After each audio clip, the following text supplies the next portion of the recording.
Hello, shovel enthusiasts. If you are here, then you're here to learn how to swing the shovel and swing it good. This tutorial will cover strats utilized by Neitherless runners and coin route runners. It's going to have a lot of very difficult tricks, but everything that you'll see is something that a top runner utilizes. And if you're not familiar with the way I do my tutorial series, just letting you know up front, I have a demonstration played first, so you can watch this at full speed. And then afterwards I'll go in detail explaining some of the more difficult tricks and some other options for certain rooms. For a lot of the beginning stages, there's not going to be a lot of difference between either of the routes, but eventually you're going to see some divergence, and I'll make sure I cover what exactly changes and how you save time either way. I never did a guide series for the Chaos Orb route, which I find to be much easier and very fun. So if you're going to pick up the Chaos Orb or the Flare Wand, which are the older routes, just know that you can still use a lot of the tricks that you see performed here. Relatively speaking, Chaos Orb and Flare Wand are both meant to supplement the strats that you see in these videos anyway. This is the plane, so there's not going to be a lot for me to talk about during this first run through anyway. But I'll go ahead and talk about a couple of different relevant things to the speedrun. First and foremost, you should be trying to have fun while playing. Something that might help that along is if you can grab a friend to do the speedrun with you, and then you two can have some races. In terms of how you would grind out strats, you can pick out whichever ones that you think are the most worth going for, whichever ones you are most consistent at trying. Many people come into the Spade Brigade, the Shovel Knight Discord speedrun server, and ask different questions on how to get good at this game. And honestly, there's so many different ways to answer that question. There's a lot of different successes that people have had. Some people prefer to play on keyboard, other players play on controller. Playing on whichever console really doesn't make a difference. However, it would help if you're playing on PC. You would get access to the S-Trainer program, which allows you to practice room by room. And it's a very, very powerful practice tool that not a lot of other games at all have anything similar to. Now you see me doing bubble wrap here, which is a pretty well-known trick by now, but there is a faster version of it that I will be covering later on. It's also possible to make it up onto that platform with dirt pile as you do the bubble wrap. That requires using a gentle hop sort of maneuver, which again, I'll cover as I can in the second playthrough. The program that I'm using to time my runs is Livesplit, and while we do have a defined start and stop for the speedrun, as the speedrun community has determined, there is a very common level split. Upon defeating a boss, Shovel Knight will raise his shovel 3 times, and on the third one he receives gold, and that would be when you split.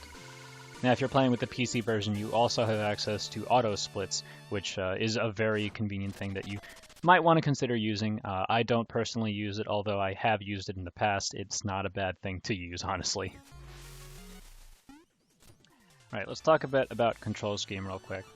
So if you go to controls, and you'll see that I'm playing on a PlayStation 3 controller on PC, you can edit literally all of these functions in some really convenient ways. I'm going to explain this, but it's also not super important. It's just something that you can do, and I'll explain where it's useful later on. But you see that for my directions, I have actually up, down, both on my left stick and on my D-pad. And that's because you can actually press left and right at the same time, and that'll be useful for a couple tricks. I'll bring up when and where and why, but you don't need to do this. It's just something that you can do. I actually don't do this for categories like 100% and New Game Plus, because I actually use the left stick for other things. But just so you know, you can bind multiple buttons to the same function. Like jump and attack, this is a common one that a lot of people do. And if you don't know how to do this, when you pick your binding, you have to press both in quick succession. So I want jump as my X button, and then circle will be my additional attack button. So it'd be pressing both at the same time. Now if I press circle, I will jump and attack at the same time. And again, I'll explain where and when that's useful. My sub-weapon is R1, the first bumper for anyone playing on controller, and then left and right weapon swap on my back triggers, and then my pause button is actually on L1, the first bumper here, as well as the traditional start button, and this is also useful, and I will explain when and where and why. And then lastly, when making a new file for this game, if you're going to be doing lots of attempts, you can have a file pre-made. You can also use color codes. So I made this file right here. Whenever I feel like doing a new run, I just grab copy, select the game as a brand new file, and then all I have to do is select yes. And you can do that for starting your runs. It's completely fine, legal, because time starts when you select yes right here. Now, like I said before, a lot of tricks are what you see is what you get, so I'm only going to stop and cover the ones that are a little bit less intuitive. A common trick you'll see throughout the beginning of the run is grabbing money from dirt piles, and you do this without losing time by jumping and attacking at the same time just before you approach a dirt pile. The trajectory of the money and the amount of money you get are random, but you should be able to get it every time you do this. Now for these dirt blocks that contain money, in order to be able to get the money, you need to be pogoing them off the leftmost side that you possibly can. This way, as you break the dirt block, the money will come up and you'll be able to catch it without having to slow down. It's pretty funny going into so much detail for the first room like this, but money does add up throughout the run, and you want to be as stingy as possible. But again, we're not just being stingy, we're trying to save as much time as possible, so you want to hit everything on the earliest possible frames, like all that good stuff. So a quick example of a frame saver that I will demonstrate how to do in slow motion, but yeah, you don't have to go for this. Smaugy doesn't like going for this. Alternatively, if you didn't want to, risk getting hit by the beetle, you could just wait a little bit longer and then pogo off the beetle. But again, this is the first level, so I don't mind going for this. It doesn't usually fail for me, so this is something I'm really comfortable and consistent with. Now my setup, after getting up on this moving platform, is I run to the middle, I grab this blue gem, I don't move at all until I'm just about to land, and then I do a nice full jump. As soon as I think I can make it, I swing on the way down. I should land before the beetle, and this prevents me from getting damaged by it, and it does save me a very small amount of time. This next room, the infamous Leap of Fate, just make sure that you're giving yourself enough room to jump over and clear that pit, and try to grab that green gem from that dirt block if you can. Now normally I'd say there's nothing too special about this room. It's actually a pretty easygoing room, just jump and pogo off this guy twice. But the left-right thing, I'm actually going to show off a slightly faster way of doing this room. First of all, it looks like this. Essentially, by holding left and right, you can move left, but attack to the right. And this only works while moving left. This is really, really awkward and super, super frame savey, so really you should only be going for this if you really want to save every scrap of time that you can. Holding left on D-pad, holding right with my left stick, with my left thumb. That recoil from shoveling does push you forward just a little bit. You still want to try and get into an optimal position to break these dirt blocks as early as possible. If you're playing on keyboard, this is much easier to do because you don't even have to bind multiple lefts and rights to do this. These slimes are pretty easy to deal with. Just hold down as you jump over them, and try and get rid of that second one, just in case he gets cheeky and decides to jump after you into that hole. He has done that before, many times, to lots of runners. Now, this room is another good example of why you might want to have a button bound to jump and attack. It's just so you don't have to deal with timing the pressing of both the buttons. Also, make sure that if you are using a jump attack button, you're not mashing it too hard, otherwise you will cancel the attack of the shovel before it comes out. You'll just jump instead.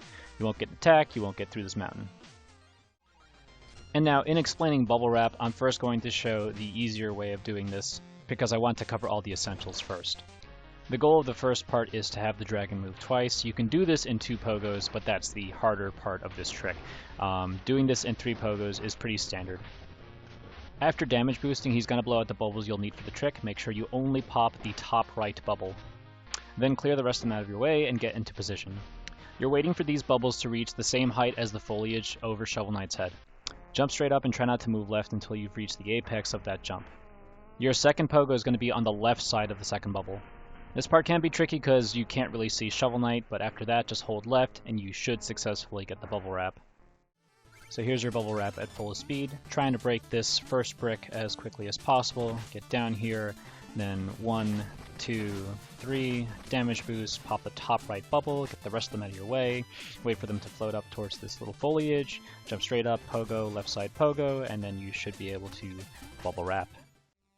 So what does the faster bubble wrap look like and how does it save time? Well, by doing a specific setup, the dragon moves immediately without having to blow another couple sets of bubbles. So the keys to this trick are a bunch of full jumps, and the setup has a visual cue from the previous room. You do a full jump from this particular spot, and that should net you a pogo on one of the earliest pixels of the dirt block in the dragon's room. So using the visual cue in the background, that's where I'm doing a full jump from. In the next room, this means that I'll be pogoing off the leftmost pixels on that dirt block, and then 2 more full jumps as soon as I land. Just do a full jump, bonk, another full jump, and then this pogo should get rid of the bubble and hit the dragon's nose at the same time, which is key to manipulating the dragon. the rest of the trick plays out exactly the same. If you wanted to try and do a gentle swing, you would be swinging your shovel as you hit this transition. And that's because if done properly, it will get you the height you need to get up onto that platform with the dirt pile without having to jump up to it. So there's a dinner plate for you if you really need the food, and then here is Black Knight. So Black Knight is the only boss with iframes, which makes fighting him different compared to all other bosses. Jump as you approach him, and then try to swing at his forehead. Jump as soon as you land, and then again, swinging just before you hit the ground, jumping to cancel the recovery of that swing.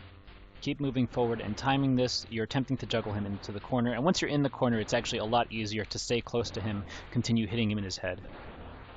For the last hit through a pogo, since it'll hit him frame 1 once his invincibility wears off. So here's your Black Knight. Stun lock, quick kill. Just get used to the rhythm of jumping at him and attacking him.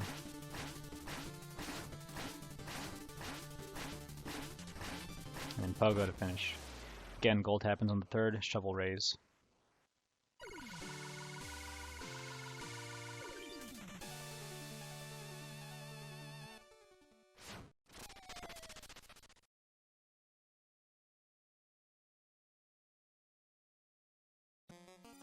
Make sure you're mashing start to skip this cutscene.